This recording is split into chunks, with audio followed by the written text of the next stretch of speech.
Sejam muito bem-vindos, pessoal, a mais um vídeo. É isso daí, meus queridos. Mais uma vez, dia de Libertadores. Já temos 3 classificados definidos. River Plate, definido para semifinal. Atlético Mineiro, definido para semifinal. E Botafogo, definido para semifinal. Hoje sai mais um classificado para a semifinal no jogo de Peñarol e Flamengo, diretamente lá do Uruguai. Então, jogo muito importante hoje. O jogo começa às 19 horas e define aí como que será a semifinal da competição. E quem passar de Peñarol e Flamengo enfrenta o Botafogo.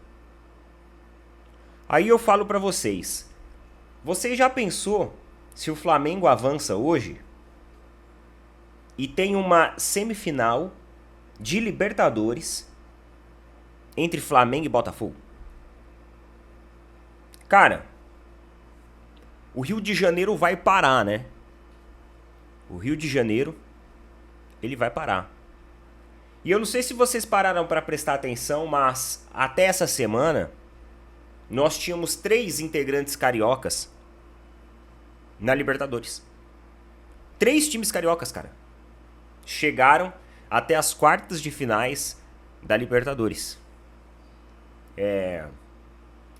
Ontem, eventualmente, né, com a eliminação do Fluminense, por enquanto restam 2 integrantes. E hoje tem aí o jogo entre Peñarol e Flamengo. Agora, falando um pouquinho sobre os jogos de ontem, cara, não tem como você imaginar que Mano Menezes vai fazer o Fluminense campeão da Libertadores, né? Porque os torcedores do Fluminense entravam aqui no canal, me xingavam, ficavam falando que eu não sabia de nada, que tudo que eu falava do Fernando Diniz era besteira. Só que eu sempre mantive o mesmo ponto e a mesma ideia sobre o Fernando Diniz. É um técnico que tem a sua sorte, tem os seus momentos, até sabe armar sistemas ofensivos, só que de sistema defensivo ele é um desastre. E essa queda do Fluminense, toda essa situação que o Fluminense viveu esse ano, tem muito da mão do Fernando Diniz. A queda de rendimento, a teimosia nas decisões. E a gente não esperava outra história. Na verdade, a exceção foi o ano passado, em que o Fluminense foi campeão da Libertadores. E eu acredito que para um time se tornar protagonista do futebol brasileiro, ele precisa muito mais do que uma temporada ganhando o título da Libertadores. Ele precisa de uma continuidade de vitórias. Ele precisa de uma regularidade competitiva. Regularidade essa que o Fluminense não mostrou. Ela inexistiu. O Fluminense foi o campeão da Libertadores por uma temporada e acabou. Acabou. E talvez a gente vai ver o Fluminense novamente numa final de Libertadores só daqui um bom tempo. Então foi uma coisa pontual. E pontualismo, digamos assim, ele não faz protagonismo. O protagonismo se faz na regularidade competitiva. E aí eu me lembro quando o Mano Menezes assumiu o Palmeiras, cara. E sabe aquela parada de tipo assim, não, eu não vou torcer contra, eu não gosto dessa escolha, mas eu vou apoiar. No Palmeiras não teve muito isso não, quando o Mano Menezes chegou. Cara, quando o Mano Menezes chega no Palmeiras, a gente fica lá, né? Perdeu. Nossa, vamos perder mais uma pra ele sair logo. Pra ele sair o mais rápido possível. Porque a gente sabia que não casava. E aí você quer ir pra uma Libertadores com o Mano Menezes de técnico, com todo o respeito do mundo. Mas pelo amor de Deus. Não dá, né? Tem umas coisas, galera, que não... Como os antigos falavam, que não orna. Vocês lembram dessa terminologia? Ah, você acha que essa camiseta tá combinando com a calça? Ah, não tá ornando. Aqui no interior o pessoal tinha muito mania de usar essa palavra. Não orna. Com o R bem puxado mesmo. Não orna. Ah, não tá ornando não. Então, Libertadores, Mano Menezes, Fluminense é uma parada que não combina. E é a mesma coisa o Botafogo, tá? Uma parada que não combina também. Faz 51 anos que o Botafogo não chega a uma semifinal de Libertadores. E ontem eu tava muito equilibrado. Eu não gosto também assim do São Paulo. Eu não queria que o São Paulo também se classificasse. Só que o Textor encheu tanto o saco do Palmeiras com essa parada de manipulação, tirando a credibilidade da força competitiva do Palmeiras, que, mano, por alguns segundos eu tava até achando bom que o Botafogo caísse fora. Juro pra vocês. Eu sei que em questão numérica é muito melhor a gente ter o Botafogo avançando do que o São Paulo. São Paulo é tricampeão da Libertadores. São Paulo é rival paulista nosso aqui do lado.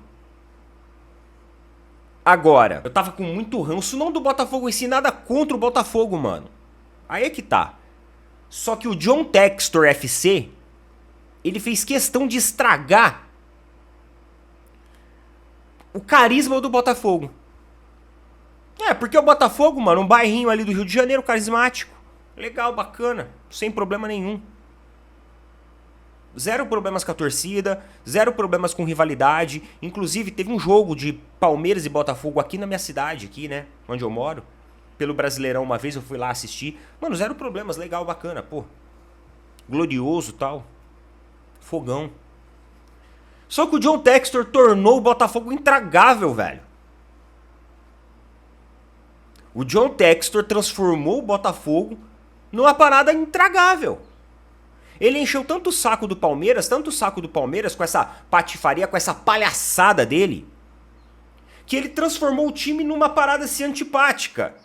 E quando eu vi, eu tava comemorando o gol do São Paulo porque queria que o Botafogo caísse fora só pra ver a cara do John Textor FC. No jogo de ontem o Botafogo jogou bem no primeiro tempo, eu assisti o jogo. Aquele jogo de sempre do Botafogo, né? Um jogo físico, rápido, sempre buscando profundidade, tentando chegar com o maior número de jogadores dentro da área do São Paulo, conseguindo isso no gol lá, no gol do Botafogo, eles conseguiram isso. Quando o goleiro do São Paulo, que é ruim pra Carvalho, quando o goleiro do São Paulo, ele sai e dá um tapa na bola, que aquela bola lá não era pra ele dar tapa, né? Aquela bola lá, mano, era um soco pra, tipo, mandar a bola lá pro início da área de novo, ou ele tentar agarrar. É isso. Eram duas opções. Aquele tapinha dele lá, aquele tapinha lá não... Aquele tapinha só serviu pra fazer com que a sobra ficasse com o jogador do Botafogo. Só isso. Falha do goleiro muito grande. E aí também a incompetência dos jogadores nas cobranças de pênalti. Inclusive teve um pênalti a favor do São Paulo e os caras fizeram o favor de errar. Então tudo conspirou pro Botafogo. E aí no segundo tempo o São Paulo dá um amasso, mas um amasso. E eu falo uma coisa pra vocês, queridos. O Botafogo só não levou o segundo gol no segundo tempo, porque na hora que o São Paulo faz o primeiro gol, mano, a torcida inflama, né? O Morumbi vira um caldeirão. E aí, o Botafogo só não levou mais um gol naquele momento porque eles sentiram pra cacete aquele gol, porque eles arrumaram uma encrenca. Utilizou o artifício da provocação pra irritar o São Paulo. E aí o São Paulo juvenil pra Carvalho, né? Não é vocês que tem o negócio do Jason, não é o Jason. Irmão, vocês estão mais pra Ursinho Puff do que pra Jason, tá? Viraram o Ursinho Puff, o Morumbis. Vocês caíram na pilha do Botafogo, bobão. Vocês caíram na pilha dos caras. Juvenis. Aquele momento lá era pra vocês, tipo assim, ignorar qualquer tipo de sarcasmo, ironia, sorrisinho de lado, provocação. qualquer tipo de olhar e seguir a porra do jogo. Era o momento de vocês colocar o Botafogo pra fora da Libertadores, irmão. E vocês foram juvenis. Vocês foram juvenis. E aí deu no que deu. Foi pra pênalti. E aí, se vocês tivessem... Vocês só prestam pra jogar contra o Palmeiras, mano. Se fosse contra o Palmeiras, vocês iriam converter todos os pênaltis e o goleiro de vocês iriam pegar, sei lá, umas 3 bolas. Fazer umas 3 defesas ali. Agora, como não é o Palmeiras, vocês pipocaram. Paciência, né? E vocês viram o chilique do Arthur Jorge? Eu não vou colocar o chilique dele aqui. O Arthur Jorge, ele deu um chilique. Porque o repórter foi perguntar pro Marlon Freitas como que era essa questão. Porque o Marlon Freitas estava no Botafogo do ano passado. Que aconteceu toda aquela história que os botafoguenses não podem nem lembrar. E aí, mano, ele perguntou pro Marlon Freitas, né? Qual que é a sensação agora, pô, de superar as barreiras, né? De se reerguer e tudo mais. Cara, o Arthur Jorge, nesse momento, interrompeu a entrevista e, mano, tesourou a pergunta do repórter. Aí eu quero ver se fosse o Abel que fizesse aquilo, né? Porque quando é o Abel que faz aquilo, a gente chega aqui e fala, ó, o Abel foi extremamente mal educado. O Abel foi extremamente desnecessário na forma como ele interrompeu a entrevista, como ele falou com o jornalista. Agora o Arthur Jorge, eu vi um punhado de gente passando pano. É isso mesmo, um técnico que representa, um técnico que protege o seu time, que sai à frente de defender os seus jogadores. Em primeiro lugar, que a pergunta não foi nem pro Arthur Jorge, a pergunta foi direcionada ao jogador. E o Arthur Jorge interrompe de maneira extremamente mal educada. Porque assim, se o jogador não quer responder, deixe com que o jogador fale. A pergunta foi pra ele. E existe maneiras educadas de você também se recusar a fazer alguma coisa. Pessoas que se recusam a fazer alguma coisa de uma maneira grosseira, de uma maneira não educada. Ah, Neto, mas a pergunta foi idiota. Cara, aí é o jogador que tem... Se o jogador acha que foi idiota, então deixe que o jogador responda. Porque talvez pro técnico foi idiota, pro jogador talvez não.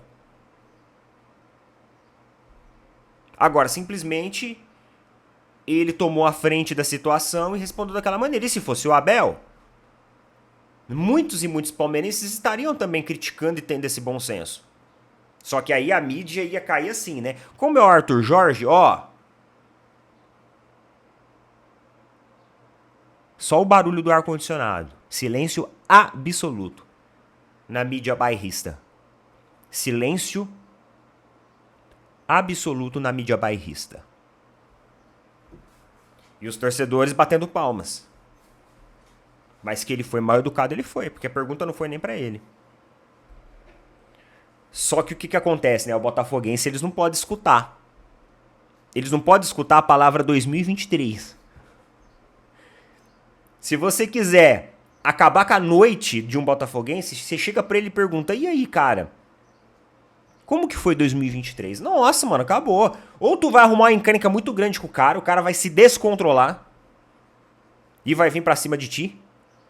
Ou você vai deixar o cara pensativo a noite inteira. Aí, 2023 pros caras é pesadelo. Falamos um pouquinho aí da Libertadores ontem e hoje tem Libertadores também. Hoje tem Peñarol e Flamengo. Peñarol e Flamengo. E por falar em Flamengo, vocês estão ligados que o Flamengo ele vai enfrentar o Corinthians pela semifinal da Copa do Brasil. Só que tem uma situação que está incomodando a comissão técnica e os dirigentes do Flamengo. Isso porque na pré-lista de convocação da próxima data FIFA, o Flamengo tem 9 jogadores que estão nessa pré-lista de convocação. Isso vai fazer com que o time fique mais uma vez extremamente desfalcado, além das lesões. E o Flamengo entra com um pedido na CBF para mudar a data, na verdade inverter a data. Colocar a semifinal da Copa do Brasil no final de semana e, próximo da data FIFA, o Flamengo faz um jogo pelo Campeonato Brasileiro. Inverter. Porque geralmente a Copa do Brasil é no meio da semana. E quando saiu essa notícia de que o Flamengo ia entrar com esse pedido à CBF para que pudesse ter o seu elenco preparado para a semifinal da Copa do Brasil, prontamente o Corinthians já se manifestou. Ó, o Corinthians não quer que aconteça a mudança no calendário. Diante dessa situação, Vinícius Cascone, secretário-geral do clube, afirmou que o time paulista não vai aceitar qualquer tipo de alteração nos confrontos com o Flamengo na Copa do Brasil. Mas é lógico que não.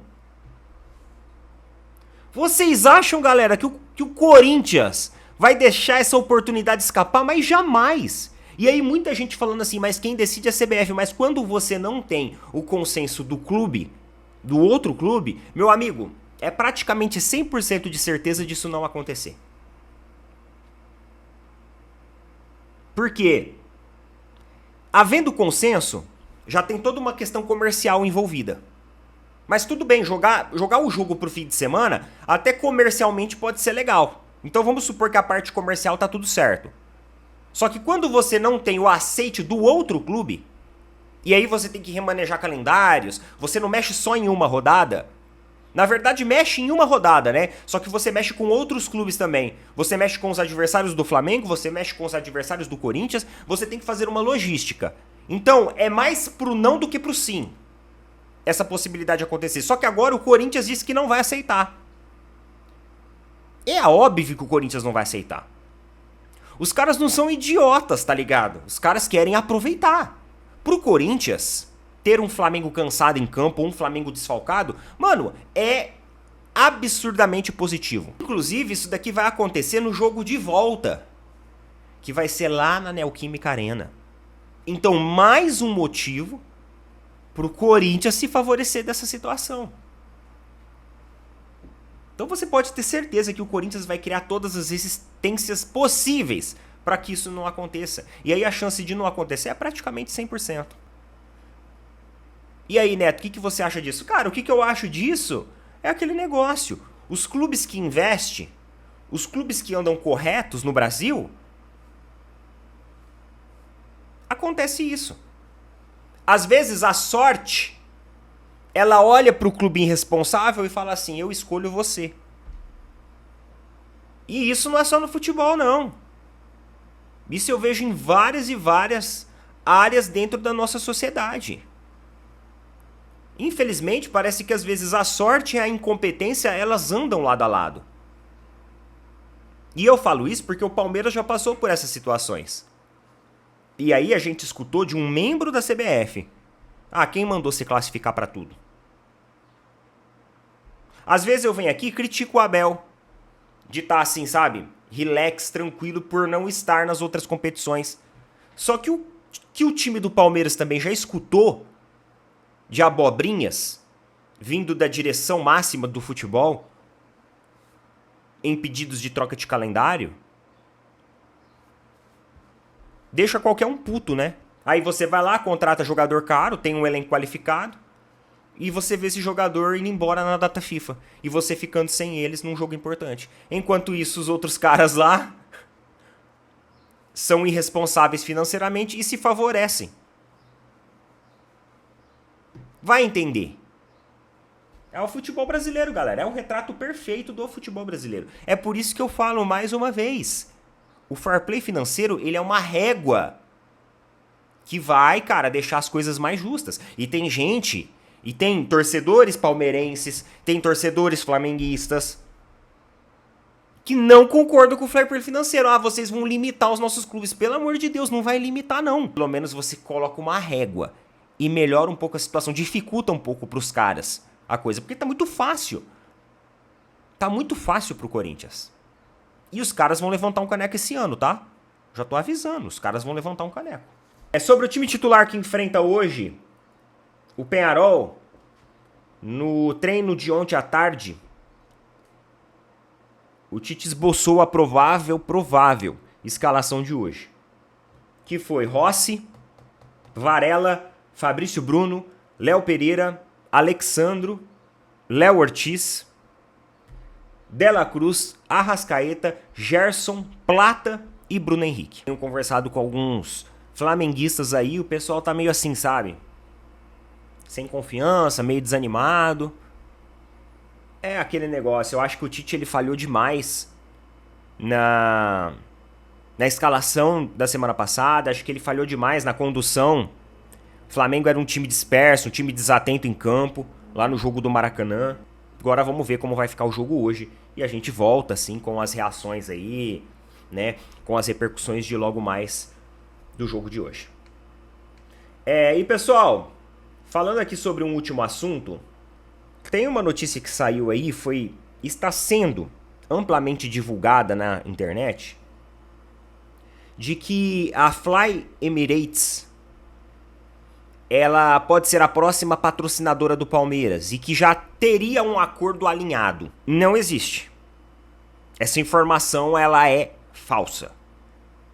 Muitas pessoas direcionaram essa informação para o PVC, colocando como fonte da notícia o PVC. Só que o próprio PVC ele já falou que essa informação ela não existe. Seria muito legal, seria fantástico ter um patrocínio desse nível, desse porte. Fly Emirates, patrocinadora do Arsenal, patrocinadora do Real Madrid. Isso iria nos trazer uma projeção muito legal. É da hora demais. Seria da hora pra Carvalho. Só que essa informação, por enquanto, ela é uma informação que está sendo vinculada falsamente. Não existe nenhum tipo de acordo entre Fly Emirates e o Palmeiras. Inclusive já teriam até valores, né? De 150 milhões de 150 milhões de reais de patrocínio. O que eu acho pouco, tá? Fly Emirates patrocinar o Palmeiras hoje, 150 milhões por 3 anos de contrato é pouco pra cacete. Agora, se for 150 milhões por ano, aí beleza. A gente fala aí de 450 milhões de reais em 3 temporadas. Mas, infelizmente, por enquanto, isso não é uma notícia verdadeira. No futuro pode até acontecer? Pode até acontecer, seria maravilhoso. Eu acho que seria... O Palmeiras tinha que utilizar esse argumento do Mundial, da competição do ano que vem, para conseguir subir o sarrafo do seu patrocinador. No momento, essa informação ela não é verdadeira. Beleza? Coloca nas opiniões aí o que vocês acham a respeito disso. Tamo junto. Valeu, falou. Até mais.